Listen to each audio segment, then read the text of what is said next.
प्यारे विद्यार्थियों, सुप्रभात। आज अंतरा पुस्तक से गद्य खंड से हम जिस लेखक के बारे में चर्चा करने के लिए यहाँ पर उपस्थित हैं, उनका नाम है निर्मल वर्मा। निर्मल वर्मा का जन्म शिमला में, हिमाचल प्रदेश में हुआ और उन्होंने दिल्ली विश्वविद्यालय सेंट स्टीफन कॉलेज से उन्होंने एमए किया इतिहास में और उसके बाद उन्होंने अध्यापन कार्य किया। उन्हें चेकोस्लोवाकिया, जो रूस के जो टुकड़े हुए उसमें एक जो भाग है चेकोस्लोवाकिया से भी इनके फेलोशिप के लिए बुलाया गया था, निमंत्रण दिया गया था। तो ये वहां गए थे 1959 में। वहां चेकोस्लोवाकिया में इन्होंने कहानियों का हिंदी में अनुवाद किया। ये तो उनका छोटा सा सफरनामा है। निर्मल वर्मा, जहां कोई वापसी नहीं है, ये इनका जो पार्ट रखा गया आपके यहाँ, ये इनके कहानी संग्रह है। यहाँ पर देखिए, यहाँ दिखाएंगे कहानी संग्रह है धुंध से उठती धुन। उनमें से एक टुकड़ा यहाँ रखा गया है कहानी का, जहां कोई वापसी नहीं है। प्यारे बच्चों, जब मैं ये कहानी, जब ये एक तरह से यात्रा वृतांत है, कहानी नहीं, यात्रा वृतांत, यानी कि सिंगरौली एक जगह है मध्य प्रदेश में जो रीवा के अंतर्गत आता है। जब लेखक को वहां जाने का मौका मिला होगा 1983 में, तो लेखक ने जिस तरह से विकास, औद्योगिकरण और विकास के नाम पर पर्यावरण का जो जिस तरह से विनाश देखा, उससे लेखक परेशान हुआ, दुखी हुआ और उसने सिंगरौली को बड़ी नजदीक से देखा। वो सिंगरौली, जैसे हमारे यहाँ ये लगा लो नैनीताल, कितना सौंदर्य था।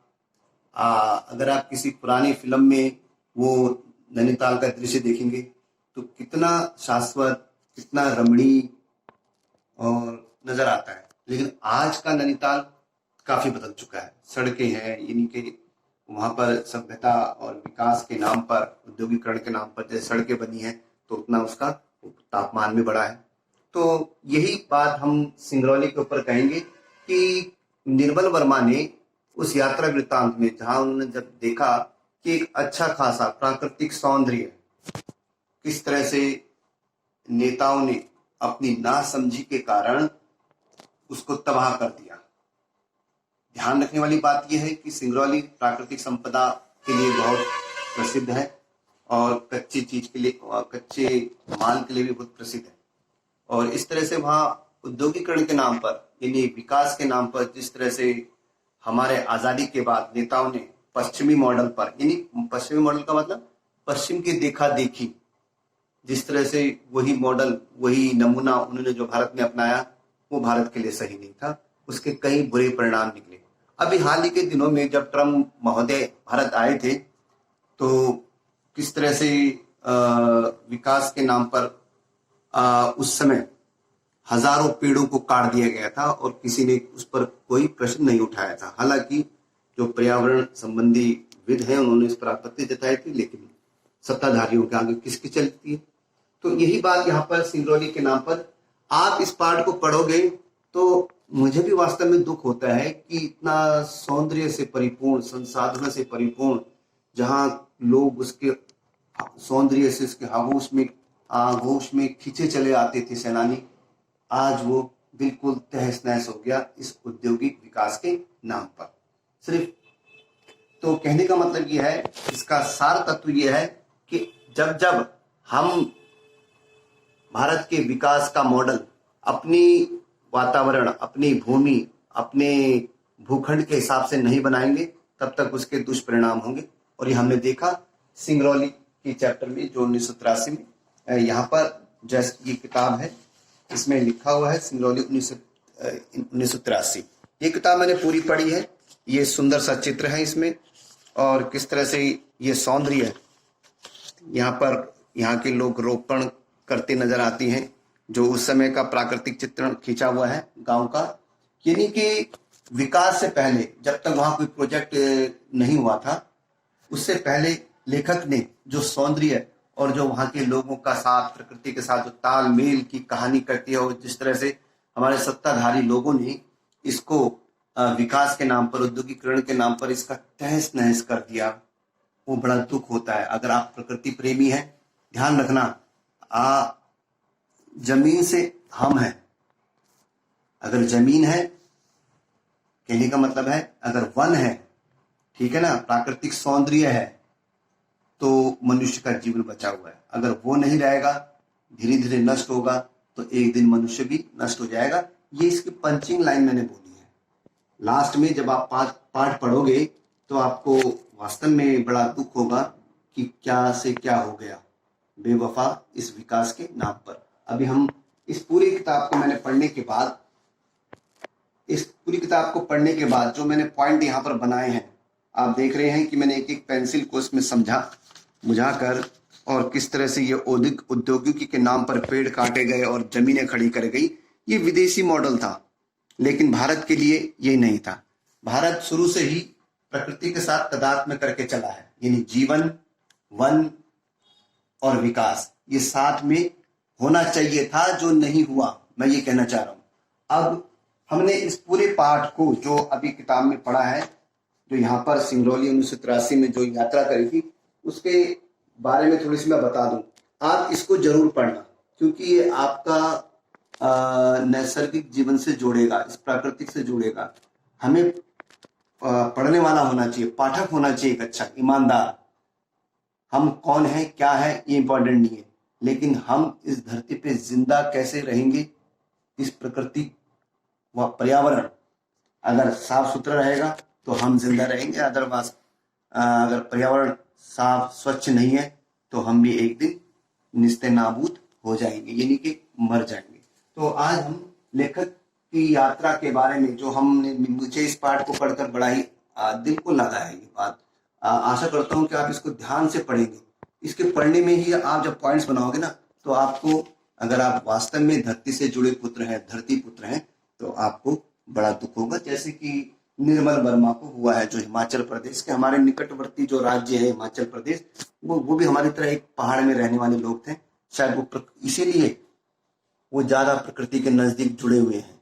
मानव प्रकृति के तत्वों से बना है, इसलिए प्रकृति पे का रुझान उसकी तरफ होना लाजमी है, यानी कि उसका प्रवृत्ति है। तो आज हम पूरे जहां कोई वापसी नहीं है, इसके ऊपर चर्चा करेंगे। पहला है लेखक की सिंगरौली यात्रा। लेखक की सिंगरौली यात्रा, लेखक यहाँ पर सिंगरौली की यात्रा करता है। जैसे मैंने आपको बताया 1983 में लेखक ने यात्रा करी, विस्थापन से पहले। और जब वो सिंगरौली में ये यात्रा करी तो उसने देखा कि सिंगरौली में जब उसे मौका मिला 1983 में लोकनयन संस्था की ओर से सिंगरौली के विकास और विनाश की जानकारी प्राप्त करने गया, तो उसने बताया कि वहां उस समय ये इसी समय आपकी पुस्तक में लिखा हुआ है, सब मैं कहीं से नहीं पढ़ रहा, आपकी पुस्तक में पढ़ रहा है, क्योंकि मैंने स्टडी करी है और इसको पढ़ा है। ये जून का महीना चल रहा था, जब बारिश होती है और खेतों में पानी जमा रहता है और लोग उसमें रोपाई वगैरह करते हैं। सिंगरौली क्षेत्र के नवगांव में गया। नवगांव जगह का नाम है, गांव का नाम है। 50,000 से ऊपर की आबादी है और वहां 18 छोटे छोटे गांव थे। ध्यान रखना, 50,000 की आबादी और 18 छोटे छोटे गांव। किस तरह से ये 50,000 की आबादी और 18 जो गांव है, किस तरह से विकास की भेंट चढ़ गए, ये इस पूरी कहानी एक संक्षिप्त में आपको यहाँ पर बताई गई है। मैं बता रहा हूँ विस्थापन। तो इस तरह से वो गए और वहां पर गांव के नाम अमझर था। वहां एक अमझर था, गांव का नाम अमझर, जहां पर पेड़, आम के पेड़ थे, आम झड़ते थे। धीरे धीरे क्या हुआ कि सरकार ने एक प्रोजेक्ट बनाया कि जिसका नाम था अमरोली प्रोजेक्ट की घोषणा करी, जिसमें इस क्षेत्र के गांव को उजाड़ने की बात कही गई थी। गांव को उजाड़ने की बात, यानी कि हमारे जो सत्ताधारी है उनको लगा कि यार ये पुराना हो गया, इसको वहां पर उजाड़ के एक नव इसका निर्माण किया जाए, आधुनिक बनाया जाए, इसकी घोषणा की गई। ठीक है ना। उसके बाद जब ये घोषणा हो गई तो मैं थोड़ा सा किताब की बात समझा दूं कि गांव वालों ने पेड़ों की तरफ ध्यान देना बंद ही कर दिया, ना उसमें पानी दिया, ना खाद दिया। तो धीरे धीरे करके वो पेड़ सूखते चले गए, धीरे धीरे वो पेड़ सूखते चले गए। उसी प्रकार से जिस प्रकार टीडी गढ़वाल में पेड़ों को बचाने के लिए मनुष्य के संघर्ष की कहानी लेखक ने सुनी थी, परंतु मनुष्य के विस्थापन को रोकने के लिए पेड़ों का विरोध लेखक के लिए विचित्र अनुभव था। यानी कि एक बार फिर से, यानी कि मनुष्य के विस्थापन को रोकने के लिए पेड़ों का यह विरोध, ये किताब की लाइन है। इसका मतलब यह है कि पेड़ों ने विरोध किया, यानी कि वो फले फूले नहीं, विस्थापन को रोकने के लिए। अब यहाँ पर एक शब्द आया विस्थापन, इसमें विस्थापन बार बार किताब आएगा। आप जब किताब पढ़ोगे तो उसके अंत में इसके शब्द अर्थ लिखे हैं। विस्थापन विस्थापन का मतलब है एक जगह को छोड़कर दूसरी जगह चले जाना, यानी कि जब आप कोई बलपूर्वक आपको एक जगह से दूसरी जगह हटाता है तो उसे विस्थापन कहते हैं। जैसे टिहरी डैम, टिहरी जो था वो गांव था, कितना सुंदर गांव था, और वहां पर जबरदस्ती बलपूर्वक या सरकारी या फिर वो भी आपके औद्योगिकरण के नाम पर, विकास के नाम पर कि बिजली का प्रोजेक्ट बनेगा, हर प्रोजेक्ट के नाम पर ऐसा ही हुआ। बड़ी दुखद बात है कि हमने उस चीज को नहीं समझा तो ऐसा किया। तो इस हिसाब से यहाँ पर लेखक की सिंगरौली यात्रा, तो इस तरह से यहाँ पर हमने देखा कि उसने विरोध किया और पेड़ सूख गए। फिर दूसरा पॉइंट है विस्थापन से पहले ग्रामीणों की स्थिति। लेखक विस्थापन से पहले, यानी सिंगरौली जब प्रोजेक्ट अमझर प्रोजेक्ट नहीं हुआ था तो उससे पहले कैसा था और वहां के सिंगरौली के लोगों का जीवन कैसा था, यहाँ पर दिखा रखा है कि वो अनुभव बताते हैं कि विस्थापन का जो उनको दुख झेल कर शहर में जो बसे गंदी व दम, यहाँ पर से विस्थापन के बाद विस्थापन से पहले ग्रामीणों की स्थिति कैसी थी कि वहां पर लोग खेतों में जब पानी आता था तो खेतों में रोपाई होती थी, ऐसे नीचे झुककर एक लाइन में वहां वो पेड़ वो लगाते थे, सुंदर प्राकृतिक सौंदर्य था, झुरमुट से भरा हुआ। ये सब आपकी किताबों में लिखा हुआ है। खपरन, मिट्टी, झोपड़ियां तथा स्वच्छ पवित्र वातावरण में रहते थे। हवा, पानी, मिट्टी स्वच्छ था, चारों ओर पानी, पशु बंधे हुए थे, धान की रोपाई हो रही होती थी, ठीक है, होती थी और खेतों में पानी भरा हुआ रहता था। अगर कोई इसमें लिखा हुआ है, अगर कोई चलती बस से देखे तो ऐसा लगता है कि आधा लोग डूबे हुए हैं और आधा नाव, कोई बाढ़ है उसमें डूबे हुए हैं। ऐसा सुंदर दृश्य दिखाई देता था विस्थापन से पहले का दृश्य गांव वालों का। इससे ये भी लगता है जब हम पढ़ते हैं कि गांव वाले कितने अपने उस वातावरण में कितने आनंद थे, कितने रोजी रोटी जी रहे थे उस प्रकृति के साथ तादाद में होकर। लेकिन सिंगरौली, और बाद में क्या हुआ, सिंगरौली के लोगों का जीवन कैसा हो गया, सिंगरौली के लोगों का जीवन कैसा हो गया। उसके बाद समूची धरती या झील, एक अंतहीन सरोवर, पेड़, सब तैरते, इस तरह से लेखक वहां पहुंचने के बाद सुंदर सुडौल इस तरह से लगता था। और हिरणिया, वहाँ जो औरतें थी एक हिरणों की तरह, जैसे मृग वगैरह होते हैं उनकी तरह सुंदर सुडौल लगती थी और ना भागती, अपितु लेखक को एक बार देखने के बाद दोबारा अपने, जब लेखक उनको देखता था तो वो उनको एक बार मुस्कुराकर फिर काम में लग जाती थी।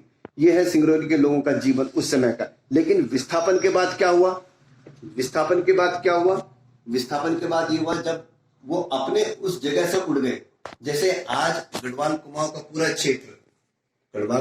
पूरा क्षेत्र, वहां के लोग विस्थापित हो गए, वहां कारखाने नहीं है, वहां कामकाज नहीं है, वहां आज वो कोरोना के भय के मारे, डर के मारे अपने अपने गांव में उस बंजर जमीन को खोद रहे हैं, आत्मनिर्भर बनने की कोशिश कर रहे हैं। लेकिन यहाँ पर इससे पहले गढ़वाल में अगर कोई व्यवस्थाएं होती, मशीनरी होती, क्योंकि हमारी सरकारों ने वही पश्चिमी मॉडल जो अंग्रेजों ने किया सो किया, लेकिन उसके बाद हमारे आने वाली सरकारों ने पहाड़ की तरफ कोई ध्यान नहीं दिया, तो वहां के लोग सब विस्थापित होकर, यानी कि मजबूरी थी, रोजी रोटी कमानी थी, बाल बच्चे पालने थे, तो वो शहर की तरफ चले गए, दिल्ली, बड़े बड़े शहर, बंबई, कलकत्ता, मद्रास में तरफ रहने लग गए। इससे आर्थिक स्थिति तो मजबूत हुई, लेकिन वो अपने परिवार से, अपने उस परिवेश से टूटते चले गए। एक मजबूरी है। यहाँ पर भी ऐसा ही हुआ। विस्थापन के बाद विस्थापितों माने जो लोग वहां पर गए वो जबलपुर और दूसरे राज्यों में वहां कारखानों में काम करने के लिए मजबूर हुए। ठीक है, यहाँ पर कारखानों के प्रति यहाँ पर लिखा है ना, विस्थापन के बाद विस्थापितों के प्रति लेखक की दृष्टि ये है कि वहां पर सारा काम, मजदूरों की गंदी बस्ती, दम घुटने वाले भयानक वातावरण में वो उनको देखता है। और हंसती खुशती औरतें जो पहले अपने खेत में मुस्कुराते हुए अपने जीवन का आनंद मनाती थी, आज वो उस जबलपुर, धौलपुर इत्यादि नगरों की सड़कों पर काम करने के लिए पत्थर तोड़ती नजर आती है, पत्थर तोड़ती नजर आती है। मेरे को याद आ रहा है कि इलाहाबाद के पथ पर जो निराला ने तोड़ती इलाहाबाद के पथ, वह तोड़ती इलाहाबाद के पत्थर पथ पर जो कविता निकली, वो इसी विस्थापन से निकली हुई मजबूरी को दर्शाती है। और वो तो उनकी आर्थिक स्थिति को दर्शाती है, लेकिन उसके पीछे का इतिहास वो यहाँ पर है, ठीक है ना। तो इस तरह से विस्थापन की विस्थापित को यहाँ दृष्टि इस तरह से है। फिर विस्थापितों को आधुनिक भारत के शरणार्थियों की संज्ञा दी गई। लेखक का मानना है कि विस्थापितों को आधुनिक भारत का शरणार्थी शब्द हमारा इस्तेमाल हुआ 1947 के बाद, जब भारत पाकिस्तान का बंटवारा हुआ और उसके बाद कुछ पाकिस्तान के हिंदू यहाँ आए तो, और कुछ यहाँ के मुस्लिम वहां गए, तो उन्हें शरणार्थी जो यहाँ पर हमारी शरण में आए उन्हें शरणार्थी किया गया। अब यहाँ पर विस्थापितों को आधुनिक भारत का शरणार्थी किया हो गया। आधुनिक भारत यानी कि ये वो भारत है जो विकास के नाम पर जिसको उजाड़ा गया, जिसके प्रकृति और मनुष्य के बीच के संबंध को नकारा गया, ना देखा गया, नजरअंदाज किया गया, अपने लालच के कारण, अपने, ठीक है ना, इसमें एक शब्द हुआ है लोलुप्त, यानी कि लालच के कारण, ठीक है ना, अपनी नासमझी के कारण जो हमारे लोग पश्चिम गए, वहां से जो मॉडल लेके आए, लेकिन वो इतने समझदार नहीं निकले कि अपनी भारत भूमि के अनुरूप ही कोई चीज व्यवस्था करके जो प्रकृति और मनुष्य के बीच में तदात्म्य करता। हालांकि हमारा शुरू से ऐसा नहीं था। हमारे पंचतंत्र के अंदर कहानी देखें तो वहां पर मनुष्य और जानवर पर्यावरण के साथ किस तरह से रहते हैं, ऋषि वो बातें करते हैं। एक साहित्यिक पॉइंट है, किस तरह बातें करते हैं और किस तरह से हमें लकड़ी उतनी नीचे पड़ी हुई सूखी लकड़ी को ही हम भोग करते थे। इसी प्रकार से अब यहाँ पर आधुनिक शरणार्थी कौन हुए? वो जो गांवों से भागे शहर की तरफ शरण ली, जिसने शहर की तरफ शरण ली, उन लोगों को जो अपने परिवेश से टूटकर अपने कामकाज के लिए मजबूर होकर दूसरी तरफ कामकाज के, जैसे पहाड़ों के लोग बाल बच्चे बारह पास करके या और पास करके वो दिल्ली की तरफ भागते हैं। उसी प्रकार से सिंगरौली में जब कुछ बचा नहीं, अमझर, वहां पर जब प्रोजेक्ट टाइगर का के नाम पर जिस तरह से वो खनन हुआ और उसको, ठीक है ना, उसके बाद उनके पास कोई चारा नहीं था कि उस जगह को छोड़े रोजी रोटी के लिए कहीं जाए, कोई सड़क पर बोझा ढोले या कुछ कर ले, कुली का काम किया, किसने कुछ किया। ये आधुनिक भारत के शरणार्थी हैं, ये आधुनिक भारत के शरणार्थी हैं। लेखक विस्थापित लोगों को आधुनिक भारत का शरणार्थी की संज्ञा देते हुए कहता है कि आधुनिक विकास के नाम पर गांव को उनके घर जमीन से उखाड़ कर हमेशा के लिए निकाल दिया गया, निर्वासित कर दिया गया, और यह प्रकोप प्राकृतिक दुर्दशा से अधिक भयंकर होता है। प्राकृतिक दुर्दशा होती है, जैसे बाढ़ आना, भयंकर भूकंप आना, इसमें तो आदमी अपने घर वापस आ जाता है, लेकिन ये जो औद्योगिक के नाम पर हुआ, इसने मनुष्य को उसके जमीन से तो हटा ही दिया, उसके परिवेश से भी काट दिया। इसलिए आज का जो पहाड़ी व्यक्ति है, जब अपने संस्कृति को याद करता है, अपने पहाड़ को याद करता है, तो उसके आंसू आ जाते हैं, क्योंकि वो परिवेश से कटा हुआ व्यक्ति है। सिंगरौली के भी ऐसा है, लेकिन क्या करें, जिंदा रहने के लिए तो रोटी जरूरी है, इसलिए इन्होंने दूसरी जगह शरण ली काम के नाम पर, चाहे उनको कुछ भी मिला। इसी बात को यहाँ पर सिंगरौली ये जो लेखक ने इन्हें आधुनिक भारत का शरणार्थी की संज्ञा दी है, उपमा दी है। आगे देखिए, सिंगरौली के साथ हुए अन्याय के प्रति लेखक का दुख प्रकट करना। अब सिंगरौली के साथ जो अन्याय हुआ, अन्याय क्या हुआ सिंगरौली के साथ, कि लेखक कहता है कि इस जो सुंदर और वैभवशाली जहां प्राकृतिक संपदा थी, इसको अत्यधिक बड़ी बेरहमी से उजाड़ दिया गया। वो आगे भी ये समझाने की कोशिश करते हैं कि यदि यह क्षेत्र रेगिस्तान होता तो उसे इतना दुख ना होता, परंतु ये हरा भरा और इस तरह भूमि उपजाऊ, जंगल इतने समृद्ध थे और हजारों किसान, वनवासी किसान अपना यहाँ पर रोजी रोटी कमाते थे, ठीक है ना। परंतु 1926 में जो यहाँ पर जो खैबर जाति के आदिवासी राजा के यहाँ पर राजा ने यहाँ काम किया, किंतु उसके बाद सिंगरौली का जो आधा हिस्सा उत्तर प्रदेश में चला गया और आधा हिस्सा मध्य प्रदेश के खंड में रीवा के राज्य में शामिल कर दिया गया। ठीक हो गया यहाँ पर बात। और विंध्याचल के यहाँ के जो जंगल से जो क्या था, यहाँ की प्राकृतिक संपदा के बारे में भी यहाँ बताता है, जैसे विंध्याचल व कैमूर के पहाड़ों और जंगलों से घिरा हुआ था। यहाँ कत्था, महुआ, शीशम, बांस के पेड़ बहुत अधिक संख्या में मिलते थे।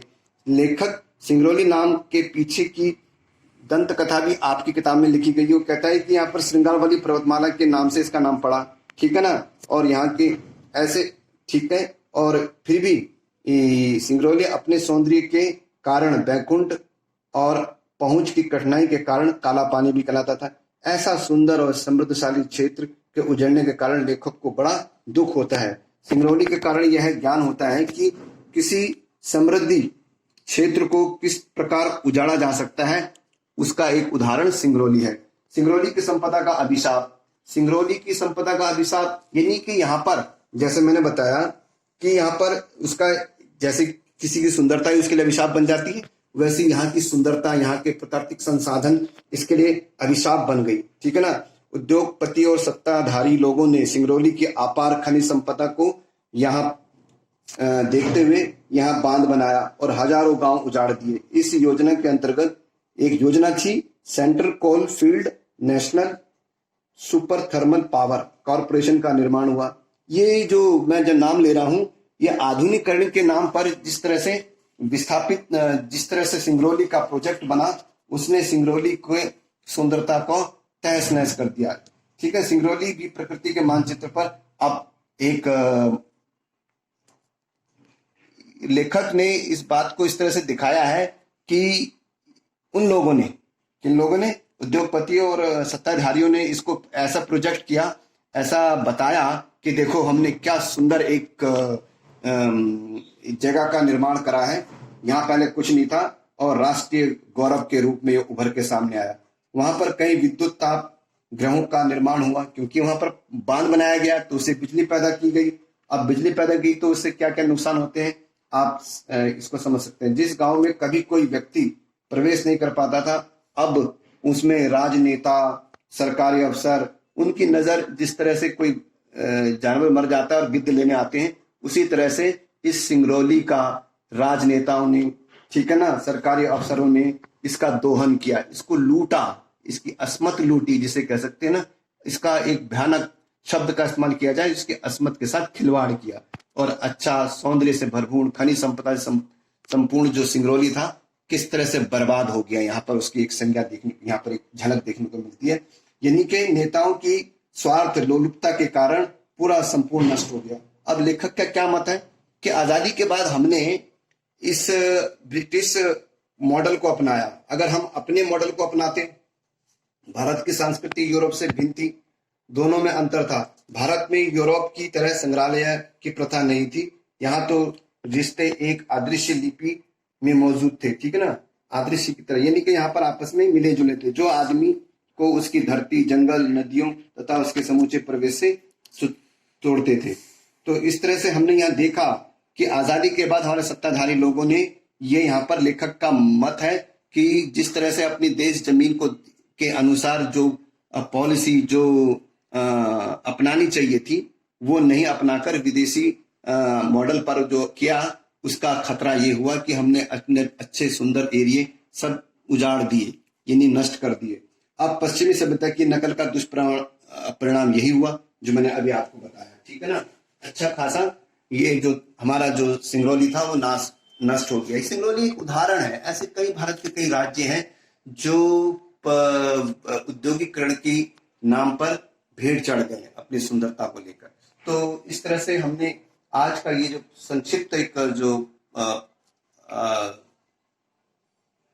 जहां कोई वापसी नहीं है, अब इसका अर्थ समझ में आ गया, जहां कोई वापसी नहीं है। अब हमारे लोग जो पहाड़ में गए हैं, ये तो परिस्थिति आ गई, कोरोना की वापसी हो गई, लेकिन सिंगरौली के लिए तो कोई वापसी नहीं है। अब वो जीवन भर वहीं गंदी बस्तियों में बोझा ढोटेंगे, पत्थर तोड़ेंगे। तो ये दुखद, इसको ट्रेजेडी कहा है, भारत की आजादी के बाद की ट्रेजेडी है, जिसको हमने ना समझ के अपनाया, पश्चिमी मॉडल को अपनाया। इसको ट्रेजेडी कहा गया है, दुखद अंत कहा गया है इसका, सिंगरौली का। आशा करता हूं कि आपको बात समझ में आ गई होगी। धन्यवाद।